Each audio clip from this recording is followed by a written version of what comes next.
क्या मोहित पांडे की वाकई में पुलिस स्टेशन में ही मौत हुई थी, या फिर जिस तरीके से परिजन आरोप लगा रहे हैं पुलिस वालों ने ही मार मार के उसकी हत्या कर दी, या फिर जिस तरीके से सीसीटीवी फुटेज सारे केस का खुलासा करता हुआ नजर आ रहा है। अब ये सीसीटीवी फुटेज अनेकों तरह की बातें बता रहा है और पूरे सबूत सामने आ चुके हैं और पुलिस वाले भाई साहब लोगों की पूरी कच्चा चिट्ठा खुलता हुआ सामने आ गया है। नमस्ते, मैं अश्विनी श्रीवास्तव, आप देख रहे हैं द नेक्स्ट पोस्ट। तो पता ही है, मैंने आपको बताया था अगर आपको उत्तर प्रदेश में महफूज रहना है तो उत्तर प्रदेश पुलिस के गुणगान और चरण वंदना शुरू कर दीजिए, तभी आप महफूज रह पाएंगे। इसलिए बता रहा हूँ क्योंकि उत्तर प्रदेश की राजधानी लखनऊ से मैंने मामला सारा आपको बताया था, लेकिन वो पूरी तरीके से मामला मोड़ ले चुका है और एक सीसीटीवी फुटेज सामने आई है जिसमें पूरी तरीके से पुलिस वालों की पोल खुलती हुई नजर आ रही है। आपको बताया ही था, मोहित पांडे का एक भाई होता है और एक और लड़का उसके साथ होता है, मोहित पांडे के भाई के साथ। दोनों साथ में मिलके कोई छोटा मोटा कारोबार करते हैं, लेकिन मोहित पांडे के भाई और उस लड़के से नोकझोंक होती है, फिर आपस में दोनों की लड़ाई होती है। इतने में वहाँ पे मोहित पांडे भी पहुँच जाता है। ये सारी चीज़ें आसपास के लोग देख के पुलिस वालों को इन्फॉर्म कर देते हैं। पुलिस वाले आते हैं, आदर्श यानी मोहित के भाई के साथ जिसका काम चलता था, आदर्श को भी पकड़ के ले जाते हैं और मोहित को भी पकड़ के ले जाते हैं, थाने में बंद कर देते हैं। लेकिन कुछ देर बाद ही आदर्श को छोड़ दिया जाता है और मोहित पांडे को दूसरे थाने में लेके चले जाते हैं। अब ये सीसीटीवी फुटेज में आपको नजर आ रही होंगी किस तरीके से मोहित पांडे वहां पे गिरा हुआ नजर आ रहा है, बगल में कैदी भी नजर आ रहे हैं और मोहित पांडे की शरीर पूरी तरीके से अकड़ता जा रहा है और मोहित पांडे की जो दशा है वो पूरी तरीके से बिगड़ती हुई नज़र आ रही है, यानी तबीयत बिगड़ती हुई नज़र आ रही है। अब जरा तस्वीरें देखिए, ये लगभग 1 से 1.5 मिनट की तस्वीरें हैं, लेकिन पुलिस ने अभी पूरी फुटेज नहीं जारी की है और ना ही किसी के सामने रखी है। इससे अब केस दो तरफ मोड़ ले लेता है। आखिरकार पुलिस सही है तो हर एक थाने में सीसीटीवी कैमरा लगा होता है, तो क्यों 1 से 1.5 मिनट की ही क्लिप इन्होंने निकाली, पूरा ही क्लिप क्यों नहीं निकाली? दूसरा चीज़, ये सीसीटीवी फुटेज में आपको नज़र आ रहा होगा मोहित की शरीर किस तरीके से अकड़ती जा रही है। जो और कैदी हैं उसको उठा रहे हैं लेकिन उसकी तबीयत बिगड़ती जा रही है। लेकिन उस दौरान पुलिस वाले साहब लोगों को पता नहीं है कि मोहित की तबीयत बिगड़ती जा रही है और इसको हमें डॉक्टर के पास ले जाना चाहिए।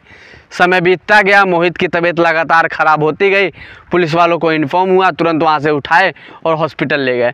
हॉस्पिटल में ले जाते ही ये कह दिया गया कि मोहित की अब मौत हो चुकी है।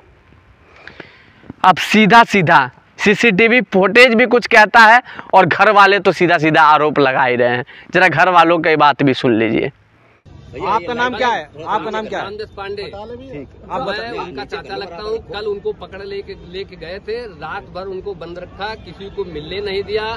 एक भाई को इमरजेंसी में एडमिट करा दिया तारीख 26 26 है 25 है 26/10/2024 को, और उसको मरा हुआ अस्पताल में एडमिट करा दिया। इसके बाद दूसरे को पकड़े, उसको आने नहीं दे रहे हैं कि वो पोल खोल देगा कि कैसे मरा, क्या मारा गया, कौन सी चोट मारी गई। अभी तक उसको पेश नहीं होने दे रहे हैं। कहाँ का ये मामला है? ये मामला है देवा रोड का है। देवा रोड का मामला है, जैनाबाद का। चिन्हट थाने की बात है। चिन्हट थाने वाले पकड़ के ले आए। किस मामले में लाए थे? 151 में मारपीट हुई थी। किससे हुई थी? जिसने अरे पोर्टर वाला है, मैं जान नहीं था, अवधेश नाम है उसका। उसको ला करके रात में कोई नेता आया, उसको मरवाया, विधिवत मरवाया, ऐसी चोट मारी कि वो मर गया। सवेरे आकर के पुलिस वालों ने अस्पताल लोहिया अस्पताल में एडमिट कर दिया।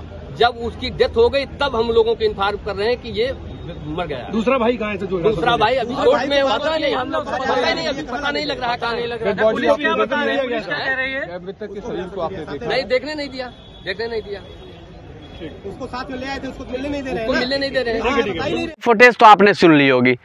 ये जो घर वाले हैं पूरी तरीके से पुलिस वालों पे आरोप लगा रहे हैं और कह रहे हैं कि जो आदर्श नाम का व्यक्ति था जिससे इसकी भाई की लड़ाई हुई थी उसको छोड़ दिया गया, लेकिन मोहित पांडे को दूसरे थाने में ले जाके और इतना मारा पीटा, क्योंकि ये आदर्श के कोई रिश्तेदार हैं जो एक बीजेपी के बड़े नेता हैं, उनके दबाव में उसको इतना मारा पीटा गया कि इसकी तबीयत बिगड़ गई और थाने में ही मौत हो गई। जरा सा देखिए, मैंने आपको कहा था ये केस पूरी तरीके से मोड़ ले चुका है और 1 से 1.5 मिनट की ये सीसीटीवी वीडियो क्या कुछ कहती है आप समझ रहे होंगे और मैंने बताया भी। लेकिन एक बात तो साफ है, ये पहला घटना नहीं है। लखनऊ में ही लगातार 2-2 घटनाएं आ गए हैं सामने। लगातार इस तरीके से पुलिस हिरासत में जिस तरीके से आरोप लगाया जा रहा है, लड़कों की हत्या कर दी जा रही है, तो कैसे महफूज रहेगी? लोगों के जहन में कैसे ये सवाल नहीं पैदा होगा कि हम उत्तर प्रदेश में महफूज हैं? पता चले भैया आज कुछ लड़ाई भिड़ाई हुआ और आपके घर वालों से आपके किसी भाई को या फिर किसी रिश्तेदार को ले गए और कल आपके पास कल फ़ोन आए कि आपके रिश्तेदार या फिर आपका भाई मर गया, इस अस्पताल में आ जाइए। लेकिन बाद में ये खुलासा हो कि भाई थाने में पुलिस वालों ने इतना पीटा कि वहीं पे मौके पे उसकी मौत हो गई। जरा देखिए, मतलब ये क्या ही कहा जाए। उत्तर प्रदेश में वाकई में योगी राज चल रहा है या किस तरीके से काम चल रहा है, ये तो समझ नहीं आ रहा। लगातार 2-2 लड़के की पुलिस हिरासत में ही हत्या हो जानी कोई ये एक बात नहीं, तो सवाल तो उठता हुआ नज़र आ रहा है, क्यों इन तरीके के पुलिस वालों के ऊपर कार्रवाई नहीं हो रही है? उत्तर प्रदेश के मुख्यमंत्री योगी आदित्यनाथ जी, आपसे पूछना चाहता हूँ, ये जो 2-2 लड़के की हत्या हो गई पुलिस हिरासत में, या फिर हत्या नहीं हुई, वो वहीं मर गए पुलिस हिरासत में, तो आखिरकार ये जांच का विषय बनता है या नहीं? अब इसको लिए किसको कोसा जाए?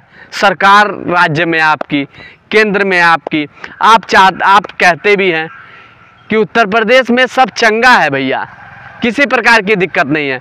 लूट, हत्या, मौत, स्चैनिंग, हर एक तरह से पूरा उत्तर प्रदेश साफ है। उत्तर प्रदेश में किसी प्रकार की दिक्कत नहीं है। माफियाओं को मार दिया गया, माफियाओं का एनकाउंटर कर दिया गया, और जो इस तरीके से गुंडे, बदमाश, मवालिया हैं, उनके पे भी शिकंजा कसा जा रहा है। अनेकों तरह के नारे दिए जाते हैं, उत्तर प्रदेश एकदम माफियाओं से मुक्त है। तो क्या यही? अब तो लगता है कि उत्तर प्रदेश पुलिस ही माफिया बन चुकी है। लोगों की जिस तरीके से हत्या कर रही है, तो इनको क्या ही नाम दिया जाए? और ये अगर गलत है तो योगी जी इन लोगों के ऊपर जांच बैठाइए। आईजी साहब उत्तर प्रदेश के, डीजीपी साहब, जितने पुलिस विभाग के बड़े अधिकारी हैं, सबसे हाथ जोड़ के विनती करूंगा कि इन तरीके के पुलिस वालों पे कार्रवाई कीजिए, नहीं तो उत्तर प्रदेश कभी नहीं बनेगा और लोगों के अंदर डर पैदा होता जाएगा। लोग शिकायत भी करने डर की वजह से जाएंगे और डर के जाएंगे कि आखिरकार हम शिकायत करने गए, कहीं हमें ही तो नहीं भैया अंदर बंद कर देंगे, और अंदर बंद करके इतना मार देंगे कि हम वहीं पे चित हो जाएंगे, हमारी मौत हो जाएगी। उत्तर प्रदेश सरकार ने तो एक बहुत अच्छा काम किया, हर एक थाने में जो सीसीटीवी कैमरे लगाए ताकि पुलिस वाले भाई साहब लोगों पे निगरानी रखी जाए। तो आखिरकार सारी चीज़ें जब सीसीटीवी फुटेज में हैं, तो आखिरकार क्यों 1 से 1.5 मिनट की क्लिप निकाली गई? पूरी क्लिप निकाली जाए ना, जिससे पता लग जाएगा कि वाकई में कितने बजे मोहित उस थाने में आया और कितने बजे उसकी लाश को निकाल के ले गए, और कहाँ इससे पहले उसको बैठाया गया था या फिर वाकई में पीटा गया है। सारी चीज़ें तो सामने ही आ जाएंगी। लेकिन जिस तरीके से घर वाले आरोप लगा रहे हैं, अगर ये सही है तो मुख्यमंत्री जी गाज गिराइए, तभी लोगों के अंदर पुलिस वाले को लेकर कुछ अच्छे विचार और कुछ अच्छी धारणाएं आएंगी। फिर लोग ये सोचेंगे कि पुलिस वाकई में हमारी मदद के लिए बनाई गई है, हमारे ऊपर शिकंजा कसने के लिए नहीं। लेकिन उत्तर प्रदेश पुलिस किस तरीके से काम कर रही हो, तो सारी चीज़ें आपके सामने ही हैं। कहीं ना कहीं बड़ी कार्रवाई करने की ज़रूरत है। बाकी आपकी क्या राय है, कमेंट सेक्शन में ज़रूर बताइएगा।